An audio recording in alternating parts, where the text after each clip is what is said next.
masjid, pemain utama adalah pemimpin kita jauh masjid. Nyona na pemimpin mau masjid dan kedupat. Betul han lagi lomba. Hana kedupat masjid. Belum dapat pegang silaturahim, masjid mentang hana kedupat. Mampu salahnya hana tanya yang salah kepada pilih. Maka kembali ke masjid. Surat edaran Menteri Agama. Nyan hana berlaku di Aceh. Maka pejabat kadang-kadang lantang gedepu hukum tan. Tetanya yang kepena pegang menan pak. Pejabat-pejabat berwenang dipegang. Tapi bias pernyataannya. Karena itu terkait dengan umat Islam di Aceh. Bismillahirrahmanirrahim. Assalamualaikum warahmatullahi wabarakatuh. Alhamdulillahilladzi nahmaduhu wa nasta'inuhu wa nastaghfiruh. ونعوذ بالله من شرور أنفسنا ومن سيئات أعمالنا من يهد الله فلا مضل له ومن يضلل فلا هادي له أشهد أن لا إله إلا الله وحده لا شريك له وأشهد أن محمدا عبده ورسوله لا نبي بعده اللهم صل وسلم على سيدنا محمد وعلى آله وأصحابه ومن تبعه ومن والاه Amma ba'du fa ya ayyuhal hadirun wal hadirat rahimakumullah. Bapak Imam,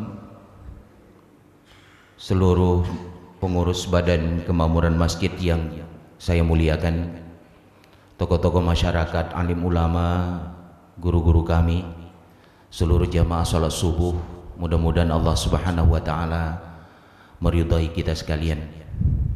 Dengan mengucapkan alhamdulillahirabbil alamin, seraya kita memanjatkan puji dan syukur kehadirat Allah Subhanahu wa taala atas limpahan rahmat dan karunia-Nya kepada kita, sehingga kita telah dapat berhadir melaksanakan sebuah perintah Allah Subhanahu wa taala, menunaikan salat subuh secara berjamaah.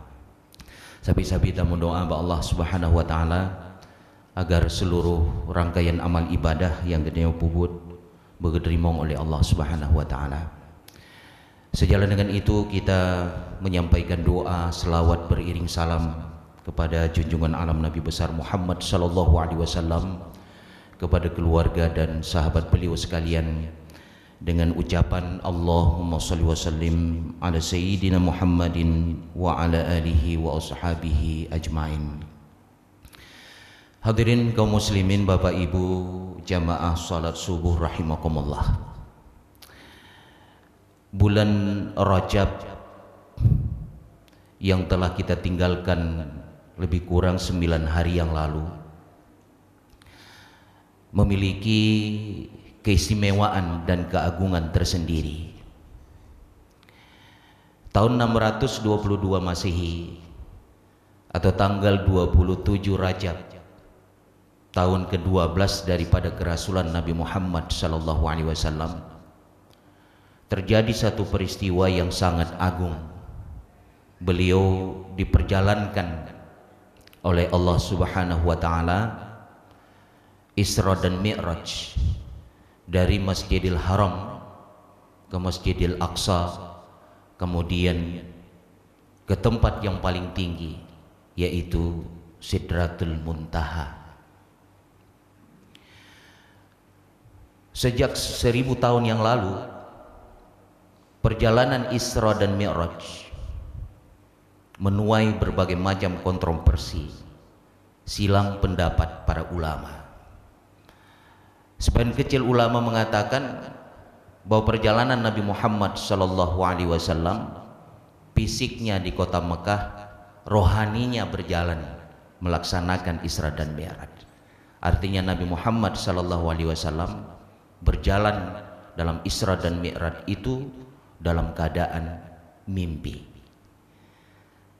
Karena hanya orang yang bermimpi saja yang dapat melaksanakan sebuah perjalanan yang jauh dengan durasi waktu yang singkat. Dengan dai gelempo tunggu sansang kadru warap saja. Dengan dai gelempo sansang kadru Amerika saja. Nya nurung gelempo. Jadi pendapat daripada sebagian kecil ulama ini, hanya orang yang bermimpi saja yang dapat melakukan perjalanan jauh dengan rentang waktu yang singkat. Catatan sejarah menunjukkan perjalanan Nabi durasinya hanya 7 sampai 8 jam perjalanan. Beliau berangkat dari Masjidil Haram tepat setelah sholat Isya, kemudian beliau kembali menjelang sholat subuh. Artinya kalkulasi waktu 7 sampai 8 jam perjalanan. Maka hadirnya mulia, teori ilmu pengetahuan modern sampai hari ini belum dapat menemukan data seberapa jauh bumi itu ke Sidratul Muntaha, tempat yang paling tinggi. Jangankan mereka mengukur dan mendapatkan data dari bumi ke Sidratul Muntaha, dari bumi ke langit yang pertama saja mereka belum mendapatkan data yang konkret. Berapa jarak bumi dengan langit? Uronyo yang data hanya jarak bumi dengan matahari, jarak bumi dengan Pluto barangkali. Pluto itu planet yang terjauh letaknya dengan bumi. Ada teori ilmu pengetahuan modern, jarak bumi dengan matahari itu 149.600.000 kilometer. Sertuh plus kurang juta 600.000 kilometer jarak bumi dengan matahari. Jarak bumi dengan Pluto, planet yang terjauh letaknya dengan bumi, itu 5.910.000.000 kilometer. 5.910.000.000 kilometer. Jarak antara bumi dengan langit yang pertama saja sampai hari ini belum ada data dari ilmu pengetahuan modern tersebut, apalagi bumi dengan Sidratul Muntaha. Neduk Sidratul Muntahanya tempat yang paling tinggi yang disebutkan dalam Al-Quran, tempat yang paling tinggi. Maka perjalanan Isra dan Mi'raj itu adalah perjalanan yang harus kita percayai dengan pendekatan iman. Dengan logika ilmu pengetahuan tidak terjangkau, Pak. Nyan jarak Mekah u Palestina nyan 1.500 km. Lazim perjalanan orang Arab dari Mekah ke di Palestina ngan unta ataupun ngan kuda si bulan ja si bulan wo tunggu. Ge unta ge kuda gejak dari Mekah u Palestina, Masjidil Haram, Masjidil Aqsa si bulan ja si bulan wo. Artinya pulang dan pergi memakan waktu 2 bulan lamanya. Pulang ge ke di Sidratul Muntaha, perjalanan yang begitu jauh dengan jarak yang tak terhingga, Nabi menempuhnya 7 sampai 8 jam perjalanan. Maka tidak heran ketika Nabi pulang ke Masjidil Haram menceritakan peristiwa ini, dan wajib Nabi menceritakan kabar ini. Sampai-sampai kemudian beliau diberi stigma, terutama orang-orang kafir. Dicap Nabi kabungo, dicap Nabi hanawaras, dicap Nabi sebagai orang yang gila. Karena tidak mungkin, padahal fakta dan data Nabi sampaikan kepada orang Mekah, terutama kepada orang-orang kafir. Buka Muhammad kadru ke di Palestina saja benadagalan bajalan. Nabi kejelaskan bandung bukti dan fakta yang ada. Salah satunya disebutkan oleh Nabi, hai ilun merumpok watelun wo sabo kafilah perdagangan, kira-kira li sebo untuk kadru kuno perbatasan kota Mekah. 2 dro pakai unta, kafilah perdagangan, warna unta lagenyo, kemudian kuda yang dikendarai pun begini warnanya. Jumlah mereka sekian jumlahnya. Disampaikan oleh Nabi bukti-bukti itu salah satu. Kemudian waktu katru urangnya lagi pe yang gebegah oleh Nabi benar adanya. Jumlah kuda, jumlah kafilah perdagangan, warna unta, warna kuda.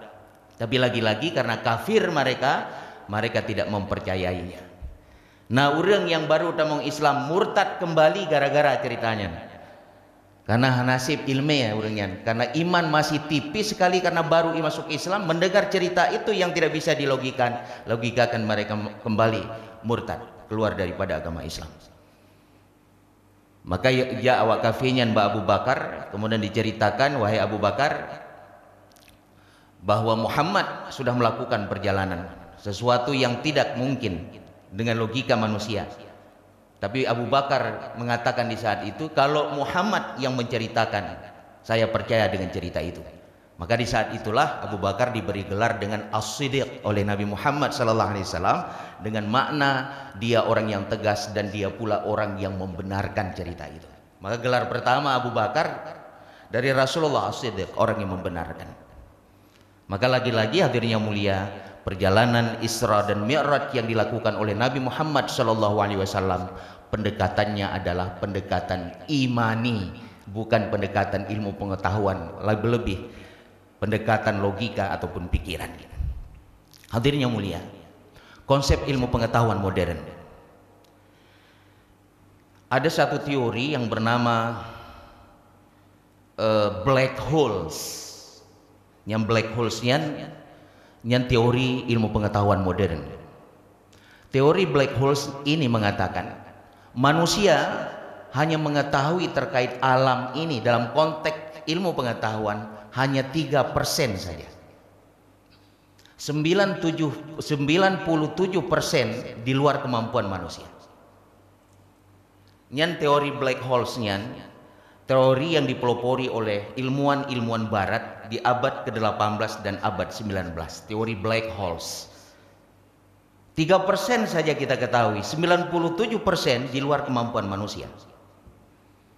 Maka seorang filsuf Jerman, Immanuel Kant, dia terpengaruh dengan konsep teori ilmu pengetahuan black holes ini. Dia katakan seperti ini: saya sempat menghentikan penelitian ilmiah saya hanya untuk memberikan ruang dan waktu sedikit saja kepada pikiran dan akal saya, agar akal dan pikiran saya meyakini sesuatu yang tidak saya ketahui. Dia katakan seperti itu. Immanuel Kant, dia hentikan penelitian ilmiah dia hanya untuk memberikan waktu sejenak saja kepada pikirannya agar dia bisa mempercayai sesuatu yang tidak dia ketahui. Maka di luar kemampuan manusia, hal-hal yang bersifat gaib, urang pegat penelitian tunggu sesuatu yang nampak dia lihat, fenomena alam misalnya, dan itu dilakukan berulang kali. Isra dan Mi'raj terjadi cuma satu kali. Maka hang ketemu Pak antara ilmu pengetahuan modern dengan Isra dan Mi'raj. Maka lagi-lagi Isra dan Mi'raj dipercayai hanya dengan pendekatan iman ini. Maka orang Islam yang beriman wajib percaya dengan perjalanan yang agung tersebut, yaitu Isra dan Mi'raj Nabi Muhammad SAW. Hadirin kaum muslimin jamaah salat subuh rahimakumullah. Kemudian yang kedua, yang bunuh Isra, perjalanan Nabi yang dilakukan di waktu malam. Pendapat yang kedua dari kalangan ulama, bahwa Nabi Muhammad SAW melakukan perjalanan dalam keadaan terjaga, dalam keadaan sadar kan gelempau. Subhanalladzi asra bi'abdihi lailan minal masjidil harami ilal masjidil aqsa alladzi barakna haulah linuriyahu min ayatina innahu huwas sami'ul basir. Maha suci Allah yang telah memperjalankan seorang hambanya di waktu malam dari Masjidil Haram ke Masjidil Aqsa yang telah diberkahi di sekitarnya, agar Allah menampakkan tanda-tanda kebesarannya. Sesungguhnya Allah maha mendengar lagi maha melihat.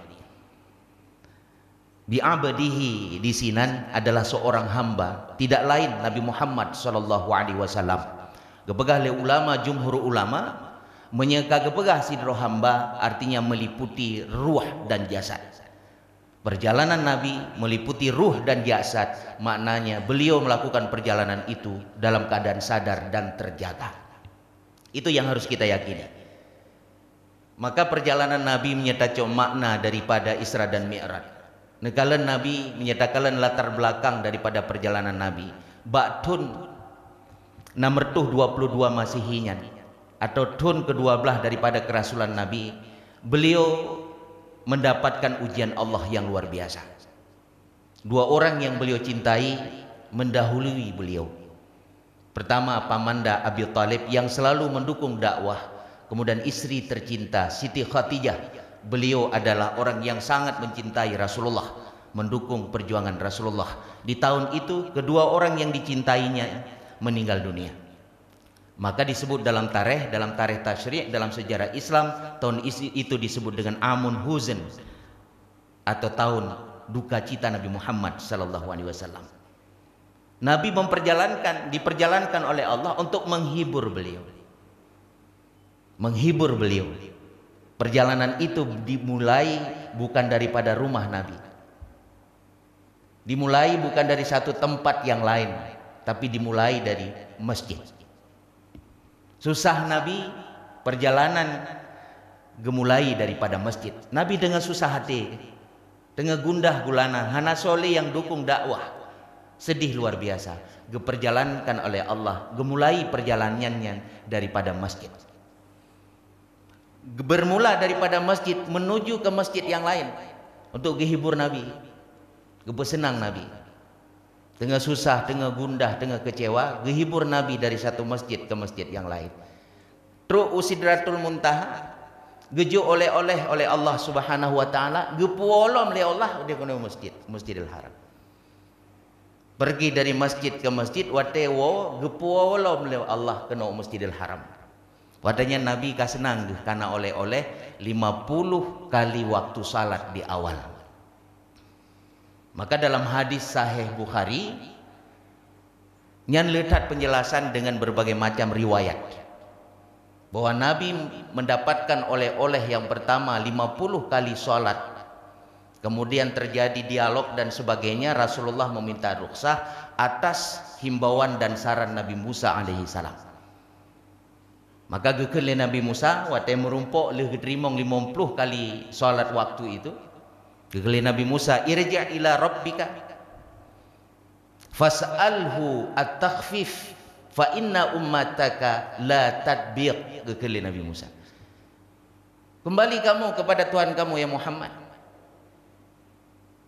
talaki ba Allah keringanan, karena sesungguhnya lun yakin umat gata hana mampu dipubut 50 wate salat. Gedengar saran dan pendapat Nabi Musa, geik kedeh, sehingga perjalanan pulang dan pergi 9 kali, hingga kali yang terakhir itu Nabi Muhammad merasa malu untuk bertemu dengan Allah. Nabi Musa kata, irji' ila rabbika fas'alhu at-takhfif fa inna ummataka la tadbiq. Tapi yang kepegali Nabi Musa. Kali yang terakhir Nabi Muhammad merasa malu barangkali untuk meminta rukhsah yang kesekian kali. Menyahanakan anak mayang li kena yang. Uronyo mantang ka nacid urang dipikir Nabi gei dipluga ba Allah. Kagelakit rukhsah tinggal urang hana itu mayang ni. Hana truk dipluga gei dikurang ge gei Nabi. Tinggal 45 wate ge kurang tinggal 5 wate. Tapi na urang 5 watenya hana ipubut pa imam. Nah 5 wate hana ipubut.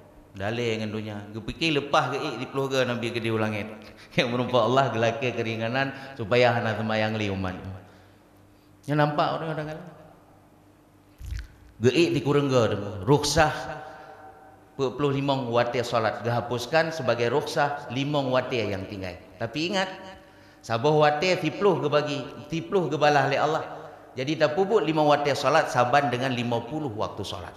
Karena satu gebalah sipluh oleh Allah Subhanahu wa taala. Ka. Wate mi'raj Nabi. Nabi sempat gedengar doa. Yang wate mi'raj. Gedengar doa oleh nabinya, doa yang luar biasa daripada malaikat pemikul arsy. Gedengar doanya oleh Nabi, segolom Nabi gekalan wajah Jibril dalam bentuk yang sebenarnya. Dalam bentuk wajah Jibril yang asli. Jadi Jibril wajah yang asli.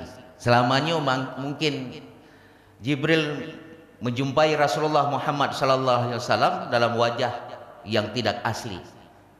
Nabi Muhammad segolong gedengar doa malaikat pemikul arasyan gekalan wajah Jibril yang asli. Dalam surah An-Najm ayat 13 disebutkan oleh Allah, walaqad ra'ahu nazlatan ukhra inda sidratil muntaha indaha jannatul ma'wa Sungguh Nabi Muhammad SAW melihat Jibril dalam wajah yang sebenarnya di tempat dan di waktu yang lain, di Sidratul Muntaha, yang di sekitarnya itu ada surga tempat tinggal, yaitu Jannatul Ma'wah. Sebagian ulama menjadikan ayat ini sebagai dalil bahwa Nabi melaksanakan Mi'raj ke Sidratul Muntaha.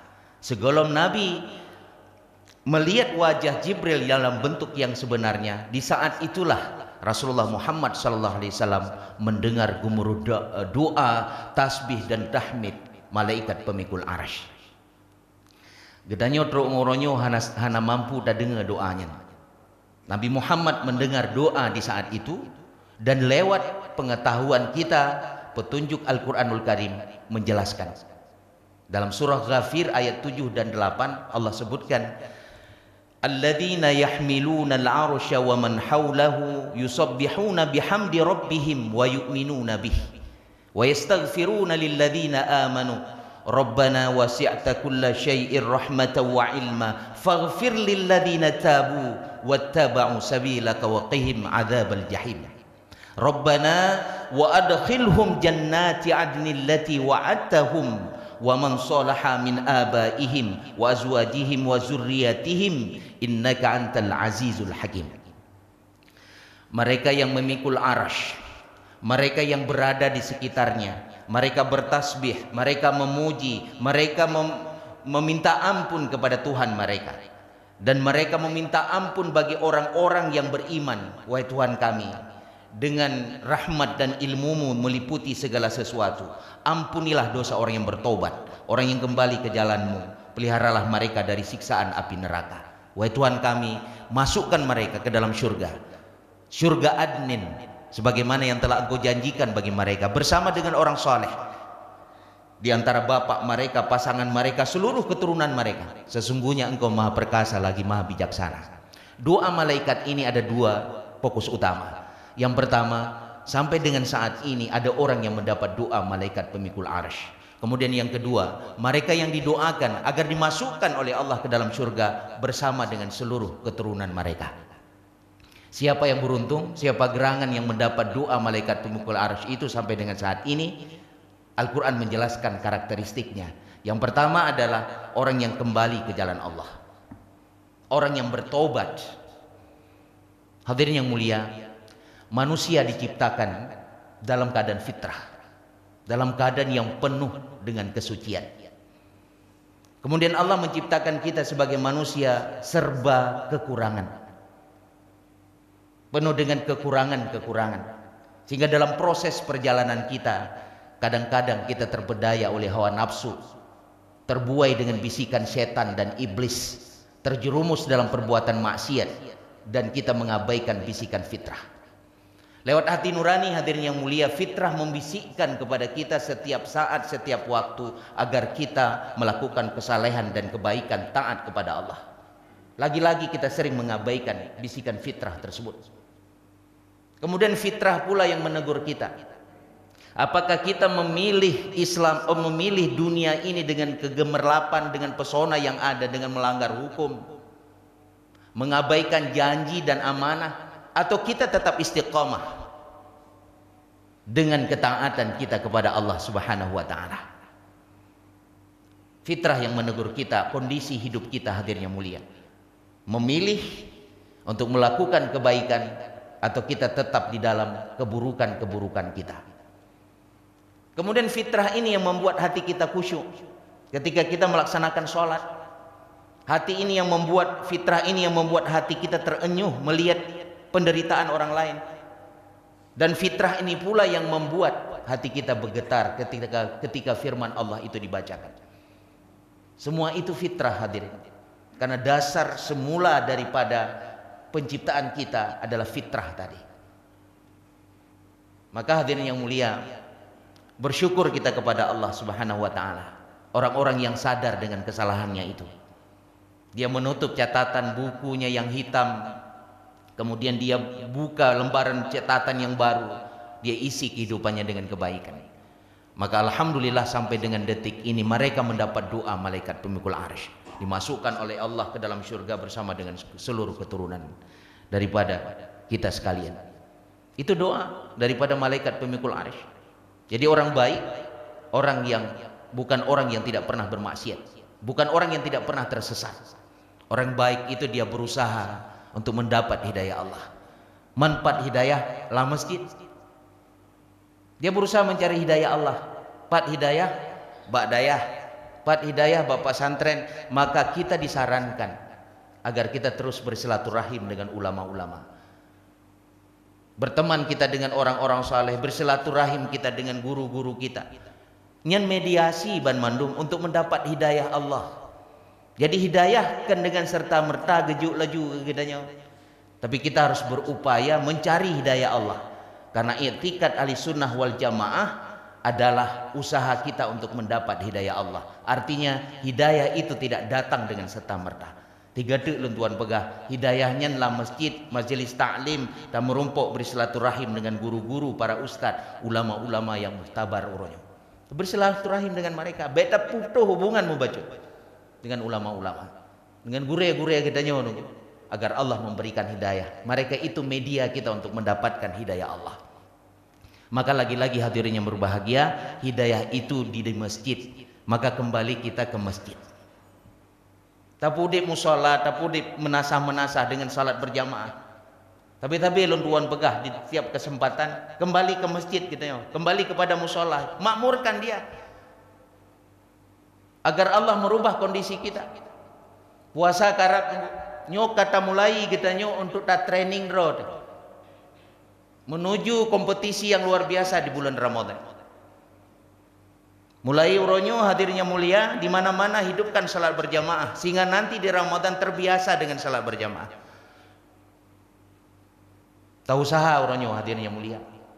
Di berbagai tempat dimanapun kita berada, tapudip salat berjamaah. Menyejid pemimpin-pemimpin ikut serta dengan gedanya. Ilun kan terus terang lun tuan begah. Tak tenang hati ilun di kalen-kalen pejabat-pejabat dalam masjid ni. Sahabat katanya alhamdulillah, mudah-mudahan kita terima ibadah katanya. Tanya si dari mana kan lah masjid. Ubino bro le kalau masjid gebaba le abud. Orangnya kata terbiasa.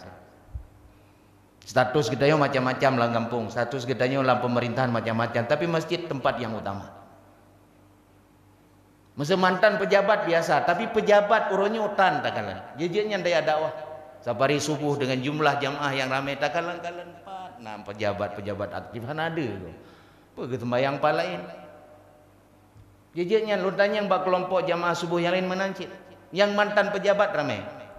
Yang pejabat aktif hana. Jarang kita kalian berbahagia hati kita menyenang pejabatnya dijak saja kita berjamaah. Apalagi pemimpin kita. Kita doa apa Allah agar orangnya merumpok hidayah. Begitu bersama kita yang nepatih pendekatan teologis actionnya back to mosque, kembali ke masjid, itu yang akan menguraikan permasalahan kita. Irumah tangga kita yang kemana menyup-nyup geron, menyesalat kita yang betul dengku, pernah masalah selesai. Nepatih lun, menyesalat kita yang betul pernah masalah dalam keluarga selesai pak. Nah kekurangan dalam harta benda mungkin, nah kekurangan dalam konteks ekonomi, benar salat kita dan keluarga selesai masalahnya. Tapi berbaharui dan tak benarkan salat kita. Belum nyabaah kaum muslimin di pedang salat di masjid lima waktu. Apa masalah acehan selesai? Kemiskinan selesai, bacut ba Allah. Pengangguran selesai di Aceh. Dengan syarat utama kembali ke masjid, pemain utama adalah pemimpin kita jauh masjid. Nyona na pemimpin mau masjid dan gerupat. Betul han lagi lomba. Hana gerupat masjid. Belum dah pegang silaturahim, masjid mentang hana gerupat. Mampu salahnya hana tanya yang salah kepada pilih. Maka kembali ke masjid. Surat edaran Menteri Agama. Nyan hana berlaku di Aceh. Maka pejabat kadang-kadang lantang gedepu hukum tan. Tetanya yang kepena pegang menan pak. Pejabat-pejabat berwenang dipegah. Tapi bias pernyataannya. Karena itu terkait dengan umat Islam di Aceh. Kayak pegah menoi, pegah mati. Hana berlaku surat edarannya di Aceh. Berdasar UUPA, turunan UUPA Kanun 14 tahun 2008, Kanun 8 tahun 2014 pokok-pokok syariat Islam. Diatur di dalam terkait dengan dimensi akidah, ibadah, akhlak, pendidikan, termasuk syiar di dalamnya. Syiar toa, syiar hari-hari besar Islam. Paduboh toa dayo ya, na 7 tamah 10 tinggal.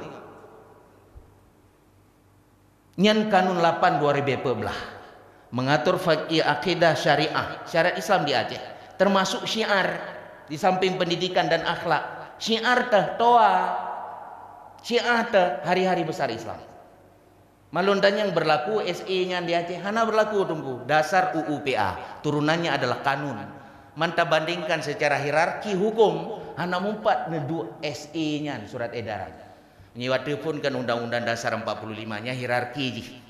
Nyan SE-nya hana mumpat. Perda ataupun kanun yang selevel dengan pemberaturan pemerintah dalam hierarki perundang-undangan di Indonesia. Maka lum pegah hana lum provokasi, lum bangkitkan semangat toanyan menyena 7 10 datang mah tengah beraya mik uronyo kiban 7 boh hana soja masjid belum dapat kurang tak kondisikan tak sesuaikan ubira pom toa hana soja masjid belum dapat kurang. Maka anjuran lu nyena 7 tambah 10 doa. Uman tunggunya provokasi kan provokasi, cuma tak bangkitkan semangat.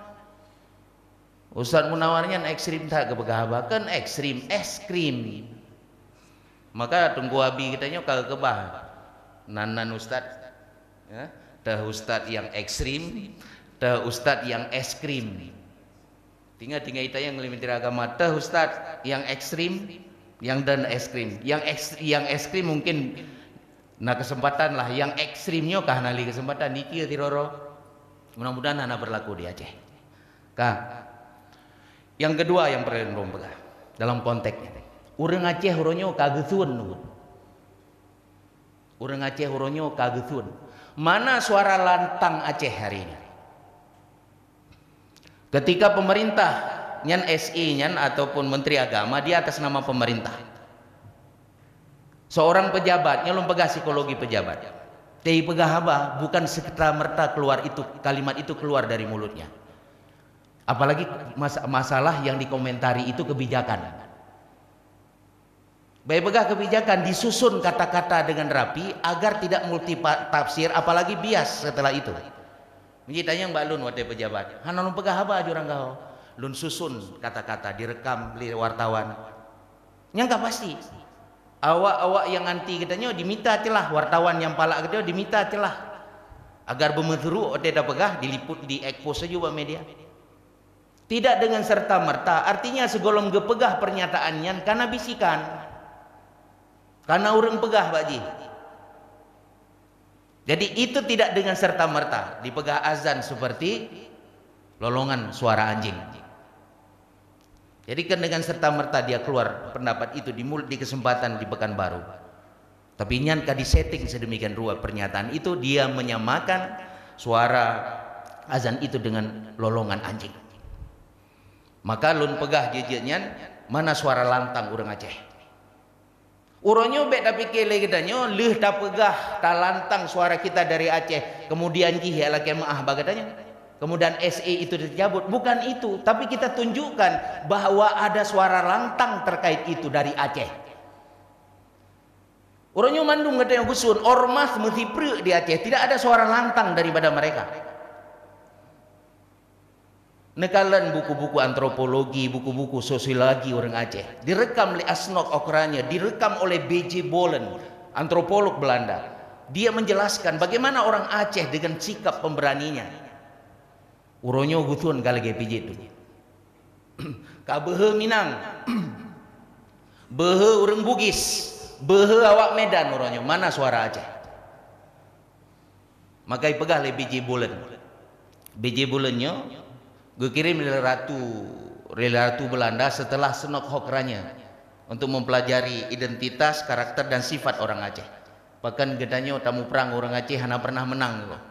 Pendudukan kita di daerah lain dengan mudah kita kuasai, Aceh sulit untuk kita kuasai. Gue kirim le ratu keno, senok hokranya gue kirim termasuk BJ Bulen.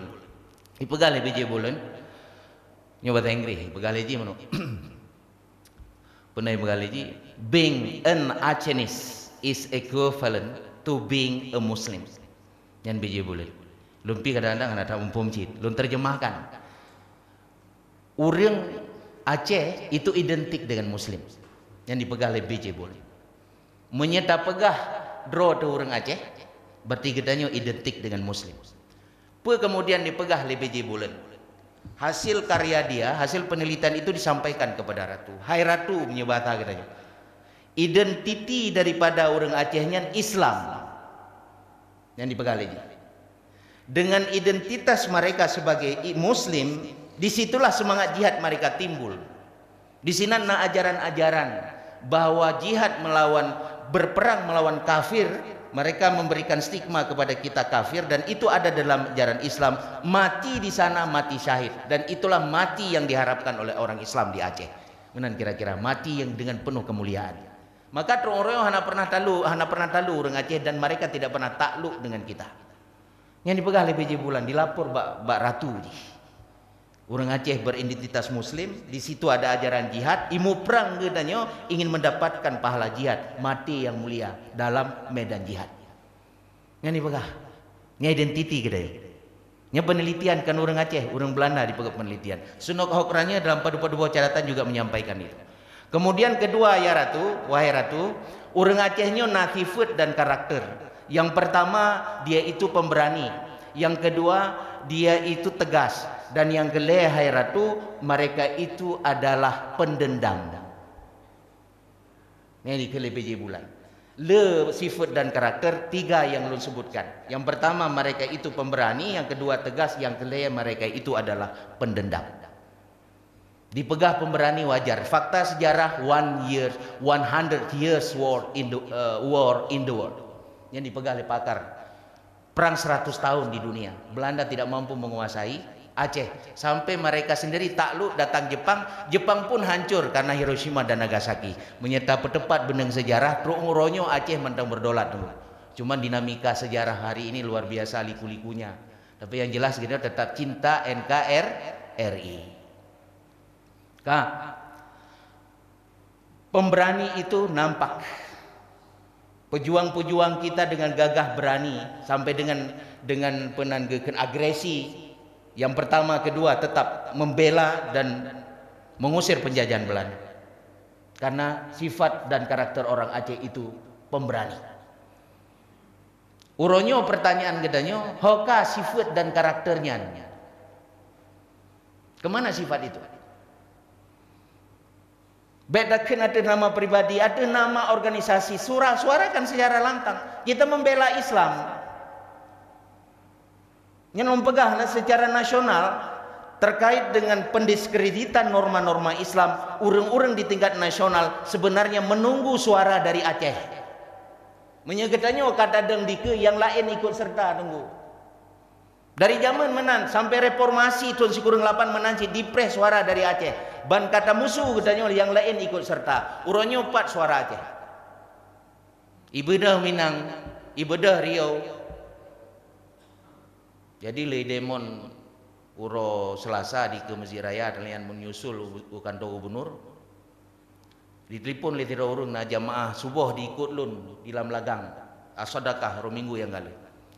Ya mungkin provokasi ro no Ustaz Munawar. Kayak bedah wanya walaupun lelhe belah ro yang demon di ke Masjid Raya. Yang gara-gara renu pegah baik sedekah mungkin dia dengar.